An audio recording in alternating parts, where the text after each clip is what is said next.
నాకు ఘన స్వాగతం పలికిన సోదరి సోదరులందరికీ పేరు పేరున మనస్ఫూర్తిగా నమస్కారాలు. ఇది ఒక తీర ప్రాంతం. ఎప్పుడు కూడా చినగంజాం అనేది తెలుగుదేశం పార్టీకి ఒక బలహీనమైనటువంటి మండలం. ఇది నేను 40 ఏళ్ళుగా చూస్తున్నాను. అయితే కొత్త గొల్లపాళెం మాత్రం తెలుగుదేశం పార్టీకి కంచుకోట.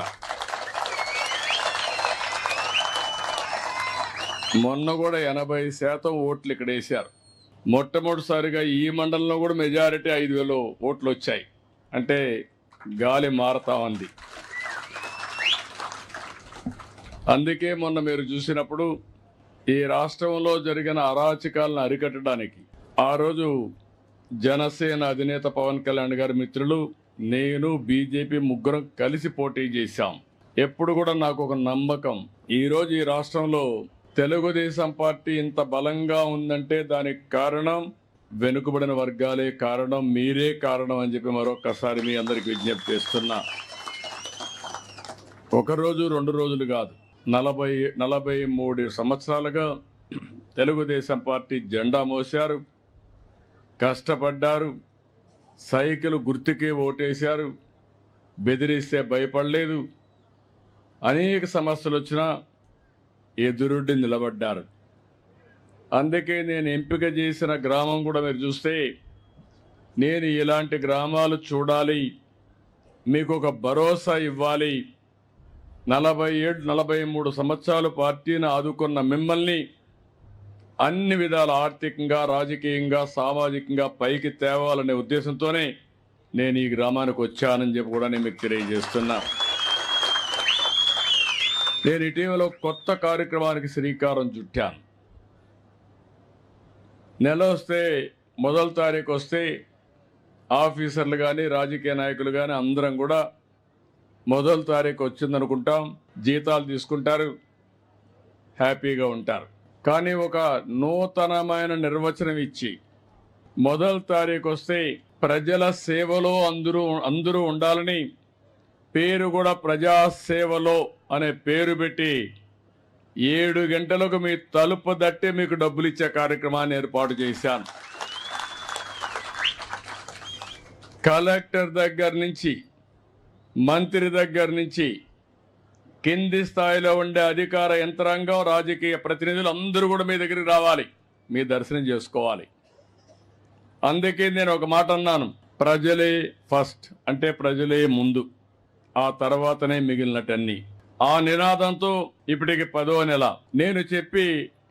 నేను అమరావతిలో ఉంటే, ఏసీ రూమ్లో ఉంటే 2 రోజుల తర్వాత మా మంత్రులంతా నన్ను తిట్టుకొని, ఈయన ఏసీ రూమ్లో ఉన్నాడు అని వీళ్ళు కూడా ఎగ్గొట్టే పరిస్థితి వస్తుంది. నేను ముందుండి నడిపించాలనే ఉద్దేశంతో క్షేత్రస్థాయిలో నేను పనిచేస్తున్నాను. ఎప్పుడు కూడా సైన్యం చేసేటప్పుడు, యుద్ధం చేసేటప్పుడు సైన్యాధిపతి ముందుండకపోతే యుద్ధంలో జయించలేము. అందుకని నేను ఈ కార్యక్రమానికి శ్రీకారం చుట్టాను. ఎన్నికల ముందు చాలా విషయాలు మీకు చెప్పాను. నేను ఈరోజు సమస్యలు ఉన్నాయి, చాలా కష్టాలు ఉన్నాయి. ఏదైనా ప్రజల సమస్యలు మాట్లాడితే వాళ్ళ మీద దాడులు చేశారు. గ్రామాల్లో ఉండే మీరంతా బయట రానియకుండా మిమ్మల్ని కట్టడి చేశారు, వేధింపులు చేశారు, ఇవన్నీ జరిగాయి.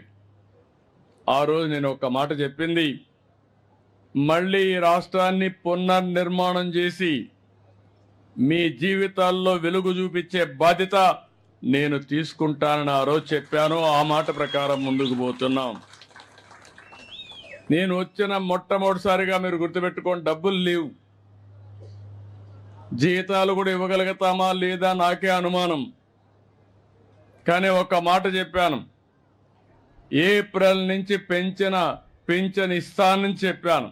మామూలుగా నేను చెప్పలేదు, అన్నీ ఆలోచించే చెప్పాను. మీరు కష్టాల్లో ఉన్నారు, నాకు ఎన్ని ఇబ్బందులున్నా పర్వాలేదు, ముందు మీకు న్యాయం చేయాలని ఆ రోజు నేను చెప్పాను. అందుకనే మీరు ఒకసారి చూస్తే ఈ పింఛన్ అనేది కూడా అందరూ ఆలోచించుకోవాలి. వచ్చిన 63 లక్షల మందికి పింఛన్లు వస్తున్నాయి. మీరు ఒక్కసారి ఆలోచించుకోవాల్సిన అవసరం ఉంది. వేరే రాష్ట్రాల్లో ఇస్తున్నారా, ఇస్తే ఎంత ఇస్తున్నారు అని మీరందరూ గుర్తుపెట్టుకోవాల్సిన అవసరం ఉంది. పింఛన్ ప్రారంభించింది ఎన్టీ రామారావు గారు 35 రూపాయలు, దాంతో ప్రారంభమైంది. నేను వస్తానే దాన్ని 70 చేశాను. ఆ తర్వాత మళ్ళీ ముఖ్యమంత్రి అయిన తర్వాత 2014లో 200 రూపాయలు ఒకేసారి 5 రెట్లు 1000 రూపాయలు చేశాను. మళ్ళీ 1000 రూపాయలు 2000 రూపాయలు చేశాను. ఇప్పుడు కూడా కొంతమంది మాట్లాడతారు మేం చేసాం 2000 అంటారు. 2000 నుంచి 5 సంవత్సరాల్లో 250 ఇచ్చి 5 ఏళ్ళు ఇచ్చారు మీరు. నేను వస్తానే ఏప్రిల్ నుంచే పెంచిన పింఛన్లు 3000 నుంచి 4000 రూపాయలు మీకు చేశాం. ఒక కుటుంబాలు నేను చూశాను, ఇప్పుడే 2 కుటుంబాల దగ్గరికి వెళ్ళాను. ఆ 2 కుటుంబాలు కూడా ఈయన ఎల్లావుల వెంకటేశ్వరరావు ఆడబిడ్డ పెళ్లి చేశాడు. ఎవరో కాదు, భార్య తమ్ముడో. పెళ్లి చేసి పిల్లలు పుట్టిన తర్వాత ఒక అమ్మాయి మానసికంగా సమస్య వచ్చింది. ఇంకొక అమ్మాయి పుట్టిన తర్వాత వదిలేసి వెళ్ళిపోయాడు. ఎక్కడ పోయాడో తెలియదు. ఆయన దారి ఆయన చూసుకున్నాడు. ఆ తండ్రి కుటుంబ బాధ్యత తీసుకున్నాడు, ఈయన తీసుకున్నాడు. ఇప్పుడు ఆ అమ్మాయిని చూసుకోవాలి, వీళ్ళు కూలి పని చేసుకోవాలి, మళ్ళీ వీళ్ళు జీవనోపాధి కలపాలి. అందుకే నేను ఆలోచించింది దివ్యాంగులకి 3000 చేశాను, మళ్ళా పెంచలేదు. నేను వస్తానే అది 6000 రూపాయలు చేశాను అందరికీ. ఇలాంటి పిల్లలకి, మతి స్థిమితం లేని పిల్లలకి, నడవలేని మంచానికే పరిమితమైన వ్యక్తులకి 15,000 రూపాయలు చేశానంటే అది మానవత.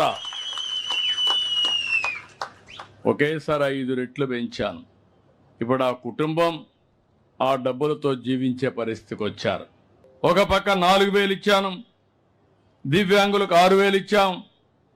కొంతమంది డయాలసిస్ చేసుకోవడం, కిడ్నీ సమస్యలు రావడం, కొంతమంది చాలా ఇబ్బందుల్లో లెప్రసీ పేషెంట్లు ఉండడం, ఇవన్నీ వచ్చాయి.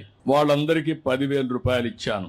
ఇవన్నీ ఇచ్చి ఈ రాష్ట్రంలో మీరు ఒకసారి చూస్తే దగ్గర 2.5 కుటుంబాలకు ఒక వ్యక్తికి పింఛను ఇస్తున్నాం.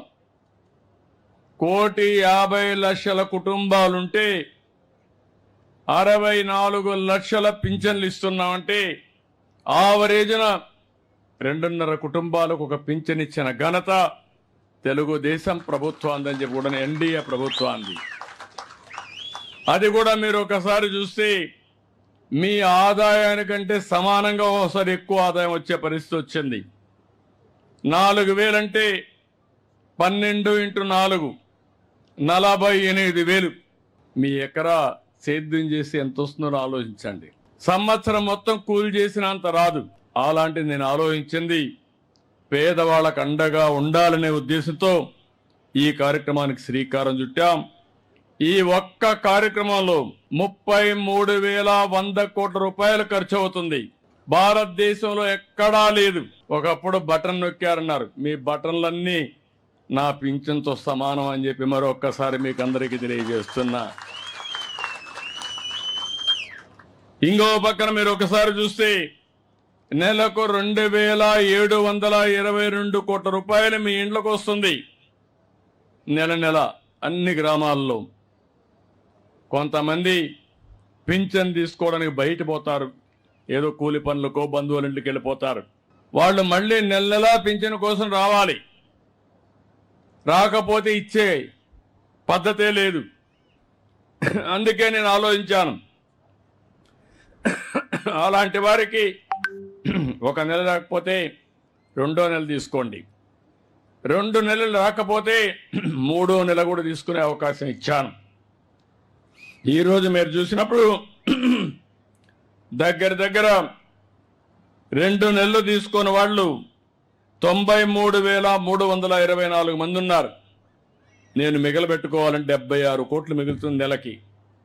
కాదు, పేదవాడికి అండగా ఉండాలని అదనంగా 76 కోట్ల రూపాయలు నెలకు మీకు ఇస్తున్నానంటే అది పేదవాళ్ళ పట్ల అభిమానం. ఇంకో పక్కన మీరు చూస్తే 3 నెలలు తీసుకొని 16,000 ఉన్నారు, వాడుకో 14 కోట్లు ఇస్తున్నాం. వీళ్ళు కాకుండా భార్య భర్త ఉంటారు, భర్తకు పింఛన్ వస్తుంది, భార్యకు రావడం లేదు, భర్త చనిపోతే పింఛన్ ఇవ్వకుండా పోతే అనాథయ్యే పరిస్థితి వస్తుంది. భర్త చనిపోయిన వెంటనే భార్యకు పింఛన్ ఇచ్చే విధానానికి శ్రీకారం చుట్టామని చెప్పి కూడా నేను మీకు తెలియజేస్తున్నాను. ఆటోమేటిక్గా ఇస్తున్నాం. రెండవది, మీరు ఒక్కసారి గుర్తుపెట్టుకోవాల్సింది, ఈరోజు పింఛన్లు మీ ఇంటికి పంపిస్తున్నాను. 7 గంటలకే పంపిస్తున్నాం. మళ్ళీ టెక్నాలజీలో అనుసంధానం చేస్తున్నాను. ఎక్కడిచ్చాడో కంట్రోల్ రూమ్ నుంచి మీ ఇంటి దగ్గర ఇచ్చాడా, పక్కనిచ్చాడా, లేకుంటే ఎక్కడన్నా వాళ్ళ ఆఫీసు పిలిపిచ్చాడా, మొత్తం సమీక్ష చేస్తున్నా. మళ్ళా మీకు ఒక మెసేజ్ పంపిస్తున్నా. పింఛన్ ఇచ్చినప్పుడు డబ్బులు ఏమన్నా తీసుకున్నారా అని కూడా అడుగుతున్నా. మిమ్మల్ని ఇబ్బంది పెట్టారని అడుగుతున్నా. మర్యాదగా మాట్లాడారని అడుగుతున్నా. అంటే ఉద్దేశం ఏంటి? పింఛన్ ఇవ్వడం అనేది తీసుకోవడం మీ హక్కు. ఇచ్చే వాళ్ళకు కూడా జీతం ఇస్తున్నాం. ఇచ్చేటప్పుడు గౌరవంగా ఇవ్వాలని ఎప్పటికప్పుడు పర్యవేక్షిస్తున్నాం. నేను ఒక మాటలో చెప్పాలంటే అందరినీ అభినందిస్తున్నా. తొలి రోజే 98% పింఛన్లు ఇచ్చేస్తున్నారు. మా అధికార యంత్రాంగం పోటీ పడిస్తున్నారు. ఇప్పుడు దానికి అందరినీ అభినందిస్తున్నా. శభాష్, మీరు పేదల సేవలో బ్రహ్మాండంగా పనిచేస్తున్నారు. దానికి మనస్ఫూర్తిగా అభినందనలు. మీకు అందరికి కూడా పింఛన్లు వస్తున్నాయని నమ్మకం ఉంటే గట్టిగా చప్పట్లు కూడా చెప్పండి, లేకుంటే అవసరం లేదు. ఇది అధికార యంత్రాంగం గుర్తుపెట్టుకోవాలి. ఈ నమ్మకాన్ని మీరు కాపాడుకోవాలి. అప్పుడే మనందరికీ న్యాయం జరుగుతుంది, మన జీవితాలకు ఒక మీనింగ్ ఉంటుందని చెప్పి కూడా నేను మీకు తెలియజేస్తున్నా. ఇవన్నీ కూడా ఇస్తూనే ఒక్కసారి మీరు గుర్తుపెట్టుకోవాలి, మనం ఇచ్చేది 4000 లాస్ట్ స్లాబ్. అది అందరికీ ఇచ్చేది 4000, ఇంకోటి 6000, ఇంకోటి 10,000, ఇంకోటి 15,000. తెలంగాణలో మనకంటే ధనికమైన రాష్ట్రం. నేనే అక్కడ హైదరాబాద్ అన్ని డెవలప్ చేశాం. అక్కడ పింఛన్ ఇప్పుడు ఎక్కువగా అందరికంటే మళ్ళా వాళ్లే ఎక్కువ. మన తర్వాత 2016 రూపాయలు ఇస్తారు నెలకు. తమిళనాడు 1000 రూపాయలే, కేరళలో 1600, కర్ణాటక బెంగళూరు ఉంది 600, ఉత్తరప్రదేశ్ ఒరిస్సాలో 500. ఇప్పుడు నేను అడుగుతున్న, సంక్షేమం ఇవ్వలేదనే వాళ్ళకి నేను ఇచ్చేది కళ్ళుంటే చూడాలి, మనసుంటే ఆలోచించాలని అలాంటి వ్యక్తులకు విజ్ఞప్తి చేస్తున్నా. మీరు కూడా గుర్తుపెట్టుకోవాల్సిన అవసరం ఉంది. ఎవరైనా వచ్చి ఏమి ఇచ్చాడంటే ఏమి ఇచ్చానో ధైర్యంగా చెప్పి మీరు వాళ్ళని నిలదీస్తే రాబోయే రోజుల్లో ఇంకా మెరుగైన ఫలితాలు మీకు వస్తాయి. అదే నాకు కొండంత బలం అని చెప్పి కూడా నేను మీకు తెలియజేస్తున్నా. అవే మీ ఆశీస్సులు నాకు. ఇంకో పక్కన మీరు ఒక్కసారి ఆలోచించినప్పుడు ఇలాంటివన్నీ కూడా రకరకాలుగా 28 రకాల పింఛన్లు మనం ఇస్తున్నాం. ఈరోజు పింఛన్లే కాదు, నేను ఆ రోజు ఒక మాట చెప్పాను, అన్నా క్యాంటీన్లు మళ్ళా పెడతానని అన్నా క్యాంటీన్లు పెట్టి దగ్గర 200 క్యాంటీన్లో పేదవాళ్లకు భోజనం పెడుతున్నాం. రాబోయే రోజుల్లో చినగంజ మండలంలో కూడా ఒక అన్నా క్యాంటీన్ వస్తుంది. మీరు పోతే అక్కడ భోంచేసి ఇక్కడికి వచ్చే పరిస్థితి వస్తారు. ఏదైనా పనికి పోయినప్పుడు ఇలాంటివన్నీ ఏర్పాట్లు చేస్తాం. ఇదే కాకుండా ఇంకొక పక్కన మీరు చూస్తే చాలా కార్యక్రమాలకు శ్రీకారం చుట్టాం. అమరావతి రాజధాని, అక్కడ మన పిల్లలకు ఉద్యోగాలు వస్తాయి. అభివృద్ధి అయితే ఆదాయం వస్తుంది. ఆదాయం వస్తే సంక్షేమ కార్యక్రమాలు ఇవ్వడానికి అవకాశాలు వస్తాయి. మళ్ళీ అమరావతిని గాడిన పెట్టాం. చురుగ్గా పనులు అవుతున్నాయి. 3-4 సంవత్సరాల్లో మళ్ళీ అమరావతికి పూర్వ వైభవం తెచ్చే బాధ్యత ఈ ప్రభుత్వం తీసుకుంటామని కూడా మీకు తెలియజేస్తున్నా. ఇంకో పక్కన పోలవరం, ఆంధ్రప్రదేశ్ రాష్ట్రానికి ఒక జీవనాడి. నీళ్లు కావాలి. గోదావరిలో నీళ్లు సముద్రం లేకపోతున్నాయి. ఇప్పుడు చినగంజాం ఉంది, పక్కన సముద్రం, ఇక్కడ నీళ్లు లేవు. బోర్లు వేసుకుంటే తప్ప నీళ్లు లేని పరిస్థితి ఉంటుంది. అలాంటప్పుడు నదులు అనుసంధానం చేయాలని పోలవరాన్ని మళ్ళీ ఘాట్లో పెట్టాం. పనులు అవుతున్నాయి. 2027కి పోలవరాన్ని పూర్తి చేసి నదుల అనుసంధానానికి శ్రీకారం చుడతాం. దీనివల్ల అనేక లాభాలు వస్తాయి. వ్యవసాయం సుజావుగా జరుగుతుంది. విశాఖపట్నం స్టీల్ ప్లాంట్ మీకు అందరికీ జ్ఞాపకం ఉంటుంది. విశాఖ హక్కు ఆంధ్రుల హక్కు అని పోరాడాం, ప్రాణ త్యాగాలు చేశారు. అలాంటి దాన్ని దివాలా తీపిచ్చారు.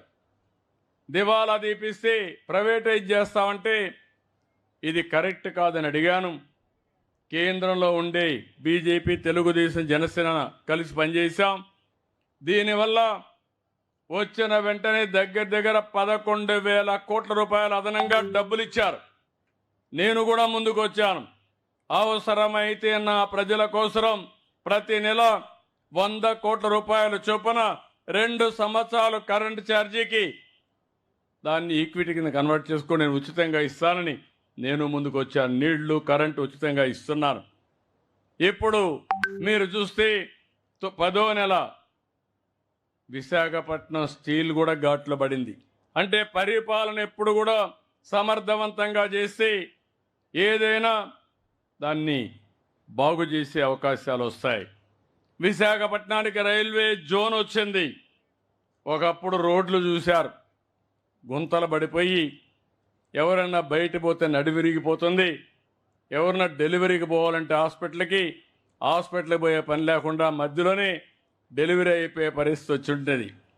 ఈరోజు నేను అడుగుతున్నా, మీ రోడ్లు బాగున్నాయా లేదా అని మిమ్మల్ని అడుగుతున్నా. బాగున్నాయంటే గట్టిగా చెప్పండి. ఇంకా కొన్ని రోడ్లు ఉన్నాయి, అవి కూడా రిపేర్ చేస్తాం. భవిష్యత్తులో రోడ్లన్నీ అద్దంలాగా ఉండాలని ఆలోచిస్తున్నా. మీరు సహకరిస్తే దానివల్ల మనం ఎక్కడికి పోవాలన్నా రావాలన్నా, ఒకప్పుడు మీరు చూస్తే నేషనల్ హైవేస్ ఉన్నాయి. 30 ఏళ్లకు మునుపు అయితే మనం రోడ్ల మీద పోయేవాళ్ళం కాదు. ఈరోజు నేషనల్ హైవేస్లు ఎక్కడా గుంతలే లేవంటే విధానమే కారణం. అలాంటివన్నీ వచ్చాయి. ఇంకో పక్కన మీరు చూస్తే డిఎస్సి, మన పిల్లల ఉద్యోగాల కోసం మెగా డిఎస్సి పెడతానని మొదటి సంతకం పెట్టాను. రేపు జూన్ లోపల డిఎస్సి పరీక్షలు ఈ నెలలోనే ప్రారంభించి జూన్ లోపల ఉద్యోగాలు ఇచ్చి తిరిగి స్కూళ్ళన్నీ రీఓపెన్ చేసే లోపల కొత్త టీచర్లందరినీ పోస్ట్ చేసే బాధ్యత నాది. ఇంకో పక్కన ల్యాండ్ టైటిలింగ్ యాక్ట్ని రద్దు చేశాం. ఇంకొక విషయం కూడా చెప్తున్నా, ఈ ఊర్లో యాదవులు ఉన్నారు. మీ జీవనోపాధి గొర్రెలు మేపుకోవడం, లేకపోతే గేదెలు కానీ ఆవులు కానీ మేపుకోవడం ప్రధానమైన వృత్తి మీకు. అదే మరి ఇంకొక పక్కన చూస్తే చేనేత కార్మికులు ఉన్నారు. వాళ్ళంతా మగ్గాలు పెట్టుకొని నేసే పరిస్థితి. అదే మరి చెట్లెక్కి కళ్ళు గీత గీసే గీత కార్మికులు ఉన్నారు. ఇంకో పక్క సముద్రంపై ఆధారపడి మత్స్యకారులు ఉన్నారు. వడ్డీర కూడా కంకర కొడుతూ వాళ్ళంతా ఆధారపడతారు. నాయీ బ్రాహ్మణులంతా కూడా ఎక్కడికక్కడ మంచి శుభ కార్యక్రమాలు జరిగితే వస్తూ ఉంటాం, దేవాలయాల్లో ఉంటారు. నేను అందరినీ ఆలోచిస్తున్నాను, ఏం చేస్తే మీ జీవితాల్లో బాగుపడతారో ఆలోచిస్తున్నాను. ఈరోజు గొర్రెలు ఉన్నాయి, మీరు గొర్రెలు పట్టిస్తాం. గొర్రెలు పట్టిస్తే ఎండ వాన పండగ లేకుండా మీ ఇంట్లో పెళ్ళైనా గొర్రెలు మాత్రం తీసుకుపోవాల్సిందే. నేను తెలంగాణలో, నేను హైదరాబాద్లో ముఖ్యమంత్రి ఉన్నప్పుడు చూసేవాడిని. ఓసారి మీరు ఆ గొర్రెలు తీసుకొని మొత్తం దేశం అంతా తిప్పేవాళ్ళు, రాష్ట్రం అంతా తిప్పేవాళ్ళు. రాత్రుల్లో మంద కూడా పెట్టేవాళ్ళు. ఆ మంద పెడితే కొంత డబ్బులు వచ్చేటివి. అవన్నీ చూసిన తర్వాత ఈరోజు ఒకప్పుడు ఆవులు కూడా ఇట్నే మేపాం.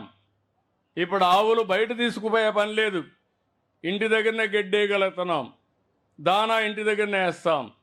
ఒక 2 ఆవులుంటే ఒక 15,000 వస్తాయి. గొర్రెలు కూడా బయట తీసుకుపోయే పని లేకుండా ఇంట్లోనే ఊర్లోనే మేపుకునే పరిస్థితి వస్తుంది. గడ్డి కూడా పెంచుకునే పరిస్థితి వస్తుంది. దానా కూడా ఇచ్చే పరిస్థితి వస్తుంది. నేను ఈ ఊర్లో చూశాను. ఇంకొక అమ్మాయి అయితే కొడుకుంటే ఆ అబ్బాయి కూడా 10వ తరగతి చదివి మానేశాడు. అతన్ని కూడా నేను చూశాను. ఈ ఊర్లో యువత ఉన్నారు. ఇమ్మీడియట్గా చదువుకున్న వాళ్ళు, చదువు మానేసిన వాళ్ళకి ఉపాధి కల్పించడానికి ఇంటి దగ్గరనే గొర్రెలు పెంచుకునే వ్యాపారం మీ అందరికీ నేర్పిస్తాను. దీన్ని లాభసాటిగా ఏం చేయాలో కూడా చేస్తాం. దీనివల్ల మీ ఆదాయం పెరుగుతుంది. దానికి కావాల్సిన షెడ్లు కడతాం. దానికి కావలసిన ఏ విధంగా చేస్తే బాగుంటుంది అవన్నీ నేర్పిస్తా. ఈ ఊర్లో ఎందుకంటే మీరు నన్ను 40 సంవత్సరాలుగా ఆదరించారు తెలుగుదేశం పార్టీని. మీ రుణం తీర్చుకునే సమయం వచ్చింది. కలెక్టర్కి స్పష్టమైన ఆదేశాలు ఇస్తున్నా. ఈ రోజు నేను ఇక్కడికి వచ్చాను. ఈ గ్రామం దశ దిశ మార్చే బాధ్యత కలెక్టర్ పైన ఉంది, ఎమ్మెల్యే పైన ఉంది. ఏదో ఒక రోజు రావడం పోవడం కాదు, ఇవన్నీ చేస్తామని చెప్పి కూడా నేను మీకు తెలియజేస్తున్నా. చాలా మందికి అనుమానం కూడా ఉంది ఇవన్నీ అయిపోతాయని. ఒకే రోజు చేయలేను. ఎందుకంటే నాకు కూడా వారసత్వంగా వచ్చిన ఆర్థిక సమస్యలు 10 లక్షల కోట్ల రూపాయల అప్పు ఉంది. మీకు కూడా 1 లక్ష రూపాయలు 2 లక్షల రూపాయలు అప్పు ఉంటే అప్పుకు వడ్డీ కట్టాలనా లేదా, తిరిగి అప్పు చెల్లించాలనా లేదా, మళ్ళీ సంపాదిస్తే దానికంటే ఎక్కువ మనకు మిగులుతుంది, లేకపోతే గిట్టుబాటు కాదు. నేను కూడా ఆ అవస్థలోనే ఉన్నాను. కానీ ఒకటే చెప్తున్నా, నాకు సంకల్పం ఉంది, కష్టపడే మనస్తత్వం ఉంది, రేపేం చేయాలనో ఈరోజు చేసే ఆలోచన ఉంది. అందుకే మీ అందరికి హామీ ఇచ్చాను. సమిక్షేమం చేస్తాను, అభివృద్ధి సుజావుగా ముందుకు తీసుకెళ్తాను, మళ్ళీ సంపద సృష్టించి ఆదాయం పెంచిన ఆదాయం నిరంతరం ఈ పేదవాడికే ఖర్చు పెడతానని చాలా స్పష్టంగా చెప్పాను. దీనికి కూడా అనేకమైన మార్గాలు ఆలోచిస్తున్నా నేను. అందుకనే ఇప్పుడు మీరు చూస్తే మొన్న ఉగాది తల్లికి వందనం మేలో ఇచ్చి జూన్లో మీ పిల్లలు స్కూలు పోయే లోపల తల్లికి వందనం ఎంతమంది పిల్లలుంటే అంతమంది పిల్లలకు ఆ డబ్బులు ఇస్తానని చెప్పాను. దాన్ని నేను కట్టుబడున్నా. మళ్ళీ మిమ్మల్ని ఆదుకునే బాధ్యత నాదని మా ఆడబిడ్డలందరికీ హామీ ఇస్తున్నా. మొన్నే మీరు చూశారు, వంట గ్యాస్ సిలిండర్లు నేనే ఇచ్చాను ఆ రోజు డాక్రా సంఘాలకి. మొన్ననే మళ్ళీ మీరు ఆ వంట గ్యాస్ సిలిండర్లు కూడా ఆటకెక్కిస్తే ధరలు పెరిగిపోయినాయని 3 సిలిండర్లు ఇస్తారని హామీ ఇచ్చాను. దీపం 2 కింద అప్పుడే 1 సిలిండర్ ఇచ్చా. ఇప్పటి నుంచి 4 నెలలకు ఒకసారి మీకు సిలిండర్లు ఇచ్చే బాధ్యత నాదని మీ అందరికీ హామీ ఇస్తున్నా. ఇంకొక పక్కన రైతులకు అన్నదాత 20,000 రూపాయలు ఇస్తా అన్నాం. కేంద్రం 6,000 రూపాయలు ఇస్తా ఉంది. మిగిలిన 14,000 రూపాయలు 3 ఇన్స్టాల్మెంట్లో రైతులకు ఇచ్చే బాధ్యత మేము తీసుకుంటాం. రైతులకు గిట్టుబాటు ధర ఇస్తాం. మార్కెట్ ఇంటర్వెన్షన్లో ఉంటాం. ఏ రైతు ఇబ్బంది పడకుండా ఏవైతే ఈరోజు సంస్కరణలు వస్తున్నాయో, టెక్నాలజీ పెరిగిందో అవన్నీ ఉపయోగించి మిమ్మల్ని ఆదుకుంటామని చెప్పి కూడా నేను మీకు తెలియజేస్తున్నా. సముద్రం పక్కన మనం చూస్తున్న మత్స్యకారులు ఉన్నారు. చేపలే వృత్తిగా జీవిస్తారు.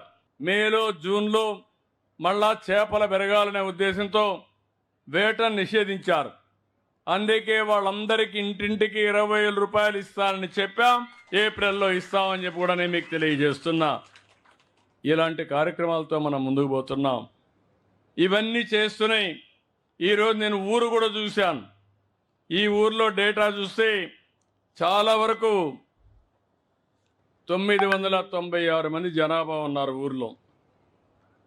ఎంతమంది ఏమేమి చదువుకున్నారో కూడా లెక్కలున్నాయి. పింఛన్లు అయితే 138 మందికి మనం పింఛన్లు ఇస్తున్నాం. 6,08,000 రూపాయలు నెలకు మీ గ్రామంలో పింఛన్లు ఇచ్చే పరిస్థితిలో ఉన్నాం. 304 ఇళ్లున్నాయి. 304 ఇళ్ళు, 138 పింఛన్లు. ఆ విషయం మీరు గుర్తుపెట్టుకోవాలి.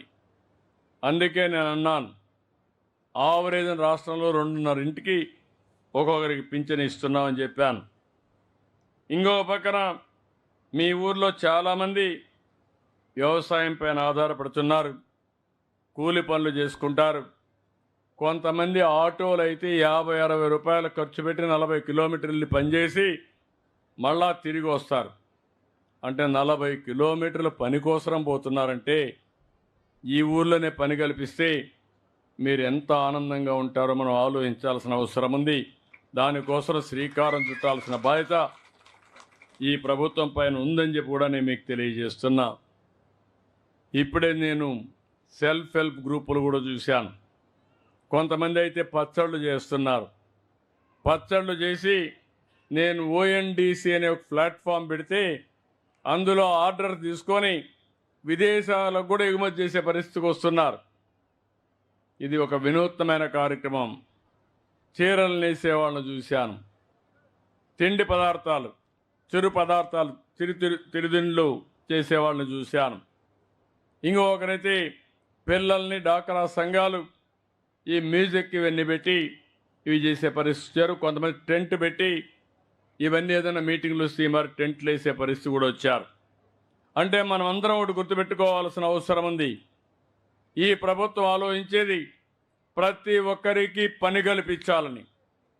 ఆ పని చదువుకున్న వాళ్ళు ఇంటి దగ్గర కూర్చొని పనిచేసే విధానానికి వర్క్ ఫ్రమ్ హోమ్ అని, లేకపోతే వ్యవసాయంలో కూడా మోడర్నైజేషన్ చేసి మిమ్మల్ని అందరినీ ఏ విధంగా ముందుకు తీసుకుపోవడం కోసం ముందుకు పోతున్నాం. నేను ఒక ప్రోగ్రాం ఇచ్చాను, జీరో పావర్టీ అని. అంటే పేదరికం లేని సమాజం. ఈరోజు కొంతమంది బాగా డబ్బులు సంపాదించుకుంటారు. వాళ్ళకి తెలివితేటలు కానీ అవకాశాలు వచ్చాయి. ఇప్పుడే వేదిక పైన కూడా ఇద్దరిని కూర్చొని పెట్టాం. నేను ఈ కార్యక్రమానికి ఒక పేరు కూడా పెట్టాను, మార్గదర్శి బంగారు కుటుంబం. ఈ ఊరిలో ఎన్ని బంగారు కుటుంబాలు ఉన్నాయో లిస్టు తయారు చేస్తాం. ఎంతమంది మార్గదర్శులు ముందుకు వస్తారో వాళ్ళు లిస్ట్ తయారు చేస్తాం. వాళ్లకు వెసులుబాటు ఎంతవరకు ఉందో వాళ్ళందరిని అడుగుతాం. నేను ఇచ్చే కార్యక్రమాలన్నీ ఇస్తాను. నేను రేపు ఇంకా డబ్బులు సంపాదిస్తే ఆ డబ్బులంతా మీకోసం సంపాదిస్తాను తప్ప నేను వేరే వాళ్ళ కోసం కాదు. ఈ రాష్ట్ర ప్రజల కోసం, పేదవాళ్ళ కోసం నేను పడే శ్రమ కానీ, ఈ ప్రభుత్వం పడే శ్రమ కానీ. అలాంటప్పుడు మేము చేసే పనికి అదనంగా ఇలాంటి తెలివైన వాళ్ళు మీకు అండగా నిలబడితే నేను వారికి కూడా ఒక ఆలోచన ఇస్తాం, ఒక స్ఫూర్తినిస్తాం, వాళ్ళు చేసే పనికి గుర్తింపిస్తాం. నిన్ననే ఒక ఎగ్జాంపుల్ చెప్పాను మీ అందరికీ. పుట్టుకతో ఎవ్వరు కూడా పెద్ద వ్యక్తులుగా పుట్టరు. ఈరోజు అంబేద్కర్ గారు ఉన్నారు. ఆయన కూడా ఒక షెడ్యూల్ కులంలో పుట్టాడు, 12వ సంతానం. ఆ రోజుట్లో బరోడా కింగ్ ఉండేవాడు. ఆయన చదువుకోవాలంటే ఆయనలో ఉండే టాలెంట్ అన్ని చూసిన తర్వాత నెలకు 25 రూపాయలు బాంబేలో చదువుకు సహాయం చేశాడు. అది పెను సహాయం అప్పట్లో. ఈయన లండన్కు పోయి ఉన్నత చదువుకోవాలంటే $11 ఆయనకి ఇచ్చాడు నెలకు. దానివల్ల ఆయన చదువుకొని వచ్చి కడాన మంచి మళ్ళీ వస్తానే ఒక ఉద్యోగం కూడా ఇచ్చాడు. దాంతో రాణించాడు. రాణించి భారతదేశానికి ఒక రాజ్యాంగం రాసి భవిష్యత్తులో పేదవాళ్ళ జీవితాలు ఏ విధంగా బాగుపడాలనో స్పష్టంగా రాజ్యాంగంలో పొందుపరిచిన వ్యక్తి అంబేద్కర్ అని చెప్పి కూడా నేను మీకు తెలియజేస్తున్నా. నేను ఎందుకు ఆ మాట వాడానంటే ఆ రోజు ఒకరి సహాయం వల్ల ఆయనకు ఎంతో పైకి రావడానికి దోహదమైంది. అబ్దుల్ కలాంను మీరు విన్నారు. ఒక పేద వ్యక్తి. ఆ పేద వ్యక్తికి ఒక అయ్యర్ అనే ఒక బ్రాహ్మణు ఎక్కడైతే రామేశ్వరంలో అండగా నిలిచాడు. ఆ రోజు బ్రాహ్మిన్స్ అనేవాళ్ళు కింద నుండే వాళ్ళు చూడకపోతే కాదు, ఈయనలో మంచి గుణాలున్నాయి, ఈయన్ని చదివిస్తే పైకి వస్తాడని శిష్యుడిగా చేర్చుకొని చదివించాడు. బ్రహ్మాండంగా దేశానికి గర్వకారణంగా అబ్దుల్ కలాం తయారయ్యే పరిస్థితికి వచ్చారు. ఈరోజు మన ప్రియతమ నాయకుడు ఎన్టీ రామారావు గారు ఉన్నారు. ఆయన మారుమూల క్రమంలోని మనమారిగానే పుట్టి ఒక చరిత్ర సృష్టించాడంటే, ఒక యుగ పురుషుడు అయ్యాడంటే ఆయన వెనకాల కూడా చాలామంది ఉన్నారు. నేను అందుకనే మీ అందరినీ కోరుతున్నాను, ఈరోజు నేను తీసుకొచ్చిన డబ్బుల కోసమే కాదు, సరైన సమయంలో సరైన సలహా ఇస్తే ఆ సలహా మీరు అవలంబిస్తే మీ జీవితాలే మెరుగవుతాయి, మీ జీవితాల్లో మార్పు వస్తుంది. నేను డాక్రా సంఘాలు పెట్టాను, 25 సంవత్సరాల కంటే ముందు పెట్టాను. ఈరోజు వాళ్ళ దగ్గర ఒక 35,000 కోట్ల రూపాయలు పొదుపు ఉంది. నేనే నేర్పించాను, రూపాయి మీరు పొదుపు చేయండి, నేను రూపాయి ఇస్తానన్నా. అంచెలంచెలుగా ఎదిగింది, బ్రహ్మాండమైన వ్యవస్థగా తయారైంది. ఇప్పుడు భారతదేశానికి ఒక ఆదర్శంగా తయారయ్యే పరిస్థితి వచ్చింది. ఈ సందర్భంలో ఒకటే మిమ్మల్ని కోరుతున్నాను, నా ఆలోచన, నా జీవితాశయం ఒకటే, పేదరికం లేని సమాజాన్ని చూడాలనేది నా జీవితాశయంగా ఎంపిక చేసుకున్నాను. పైనుండే 10% లేకపోతే 45% మనం తీసుకునే నిర్ణయాల వల్ల పైకి వస్తారు. చాలామంది వ్యవసాయంలో మంచి పాలసీ తీసుకొస్తే వ్యవసాయంలో ఉండే అందరూ పైకి వస్తారు. అదే సమయంలో ఒక 10-20% ప్రజలు ఏం చేయాలో తెలియకుండా, సరైన సమయంలో అండ లేకుండా అక్కడే మిగిలిపోతున్నారు. అలాంటి వారికి చేయూతనివ్వాలనే ఉద్దేశంతో నేను ఈ కార్యక్రమానికి శ్రీకారం చుట్టా. ఇది ప్రధానమైన ఉద్దేశం. టాప్లో ఉండే 10% మార్గదర్శకులుగా ఉంటారు, కింద నుండే 20% బంగారు కుటుంబాలుగా ఉంటాయి. ఇద్దరూ కలిసి ఒక పద్ధతి ప్రకారం అభివృద్ధి చేస్తే వాళ్ళ జీవితాల్లో ఒక వెలుగు వస్తుంది. అది చేయించడానికి నేను ప్రయత్నం చేస్తున్నా. ఈరోజు ఏం చేస్తారో వాళ్ళు చెప్తారు, ఏం కావాలన్నా బంగారు కుటుంబాలు చెప్తాయి. ఒకే రోజు పరిష్కారం కావు, ఈ విషయం గుర్తుపెట్టుకోవాలి. మీకు ఆరోగ్యం బాగాలేకపోతే డాక్టర్ దగ్గరికి పోతే ఒకే రోజు పరిష్కారం కాదు. చిన్న సమస్య అయితే, తలకాయ నొప్పి ఉంటే ఏదో మందులు ఇచ్చి పంపిస్తే తలనొప్పి పోతుంది. కానీ ఓసారి కొన్ని సమస్యల్ని పరిష్కారం చేయాలంటే చాలా రోజులు పట్టచ్చు, కడాన ఆపరేషన్ కూడా పట్టచ్చు. అదేవిధంగా మీ జీవితాల్లో మార్పు రావాలంటే ఒక పద్ధతి ప్రకారం నేను ఒకే నిర్దిష్టమైన ఆలోచన పెట్టుకున్నాను. 2029 ఈ రాష్ట్రంలో జీరో పావర్టీ చూడాలనేది నా లక్ష్యం. ప్రతి ఒక్కరికి కనీస ఆదాయం ఉండాలి. ఉదాహరణకి ఈరోజు రాష్ట్రంలో 2,95,000 రూపాయల తలసరి ఆదాయం, 2029కి 5,60,000 రూపాయలు తలసరి ఆదాయం అవుతుంది. 2047 ఈ రోజు నుంచి 23 సంవత్సరాల్లో 55 లక్షల రూపాయలు తలసరి ఆదాయం అవుతుంది. నేను ఇవన్నీ చెప్తే నన్ను నవ్వారు ఒకప్పుడు హైదరాబాద్లో, ఇవన్నీ అవుతాయా అని. సెల్ ఫోన్ అంటే అందరూ నా పక్కన చూసి సెల్ ఫోన్ ఎవడికి కావాలన్నారు. ఇప్పుడు మీరందరూ సెల్ ఫోన్ లేకపోతే ఉండే పరిస్థితి లేదు. గొర్రెలు ఎక్కడికి పోయినా, మనం కూడా పోయినా సెల్ ఫోన్ మాత్రం మనతోనే ఉంటుంది. కూలి పనికి పోయినా సెల్ ఫోన్ ఉంటుంది. అంటే మనకు నిత్యావసర వస్తువుగా తయారయ్యే పరిస్థితి వచ్చింది. అందుకే నేను మిమ్మల్ని అందరినీ కోరుతున్నాను, ఈ గ్రామంలో నేను చూశాను కొన్ని సమస్యలు కూడా ఉన్నాయి. ఈ గ్రామంలో నేను చూసినప్పుడు 304 ఇండ్లున్నాయి. దగ్గర ఒక 17 మందికి మరుగుదొడ్లు లేవన్నారు, 13 మందికి ఇండ్లు లేవన్నారు. ఇంకా పింఛన్లు కావాల్సిన వారు అర్హత ఉంటే 30 మంది అన్నారు. రేషన్ కార్డు ఒకటి కావాలన్నారు, కరెంటు 4 కావాలన్నారు. ఇవన్నీ కూడా ఇమ్మీడియట్గా శాంక్షన్ చేయమని కలెక్టర్కి ఆదేశాలు ఇస్తున్నాను. అవన్నీ శాంక్షన్ చేస్తారు. ప్రతి ఇంటికి 2 సెంట్లు కానీ 3 సెంట్లు, పట్టణ ప్రాంతాల్లో అయితే 2, గ్రామీణ ప్రాంతాల్లో 3 సెంట్లు ఉండాలని నిర్దిష్టమైన ఆదేశాలు ఇచ్చాను. ఇల్లు లేని వారందరికీ 5 సంవత్సరాల్లో ఇల్లు కట్టించే బాధ్యత 2029కి పూర్తయ్యే బాధ్యత మేము తీసుకుంటాం. 3, ప్రతి ఒక్క ఇంటికి సస్టైనబుల్ వాటర్, అంటే ట్యాప్ ద్వారా ఇంటికి నీళ్ళు ఇచ్చే బాధ్యత తీసుకుంటాం. అది కూడా ప్రారంభిస్తున్నాం. కొన్ని చేశాం, కొన్ని చేస్తాం. అదే మరిగా ప్రతి ఒక్క ఇంటికి మరుగుదొడ్డి ఇస్తాం. మరుగుదొడ్డి ఇచ్చిన తర్వాత మీరు బయట పోయి మళ్ళా మరుక్కుపోతే కరెక్ట్ కాదు. మరుగుదొడ్డి అలవాటు చేసుకోవాలి. ఆరోగ్యంగా ఉండే పరిస్థితి వస్తుంది. ఒకవేళ మీరు పిట్స్ కూడా తవ్వుతారు, మరుగుదొడ్లకు కావాల్సిన పిట్స్ అన్నీ అవి ఫుల్ అయితే దాన్ని ఏ విధంగా మళ్ళా తీయాలి, ఏ విధంగా కన్వర్ట్ చేయాలి, దానికి కూడా శ్రీకారం చుడతాం.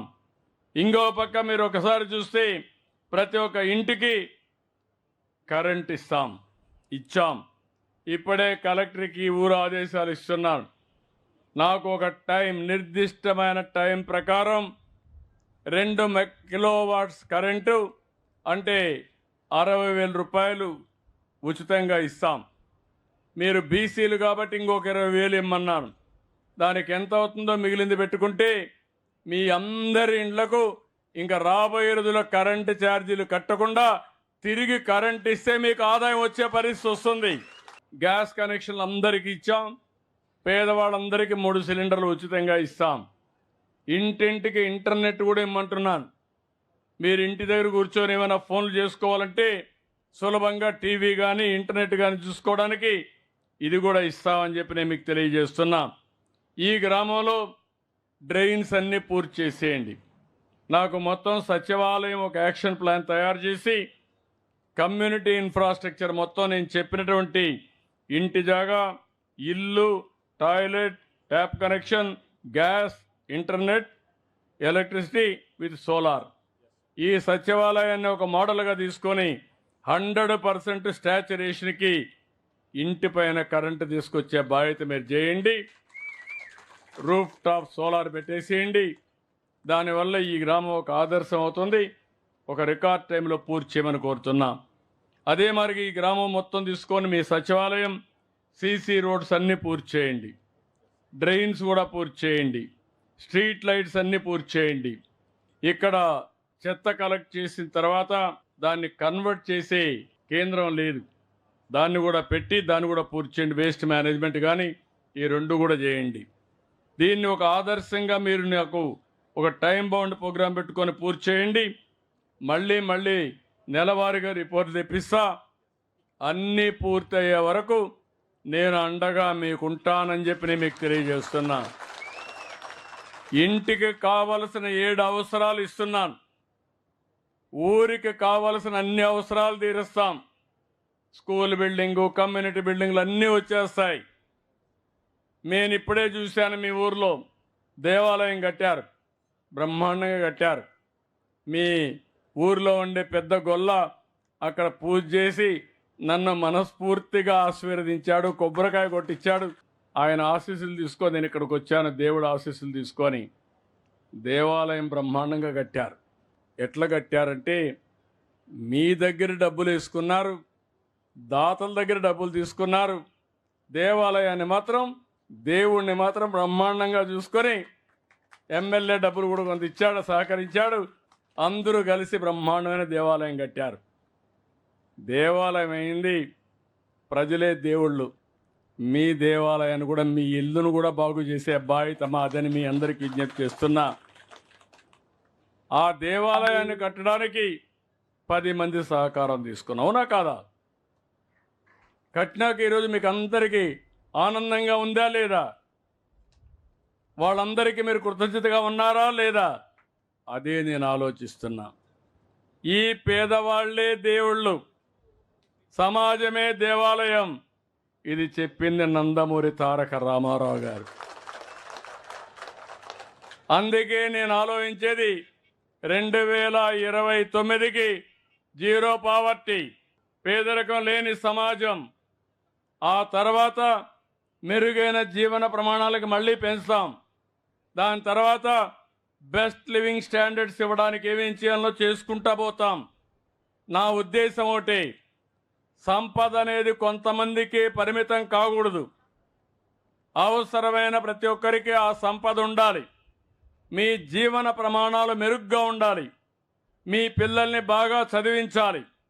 మీ ఆరోగ్యం బాగుండాలి. మీరు ఉండే ఇల్లు బాగుండాలి, మీరు తినడానికి కూడా ఇబ్బంది లేకుండా ఉండాల్సిన బాధ్యత, చేయాల్సిన బాధ్యత ఈ ప్రభుత్వానికి ఉందని చెప్పి కూడా నేను మీకు తెలియజేస్తున్నా.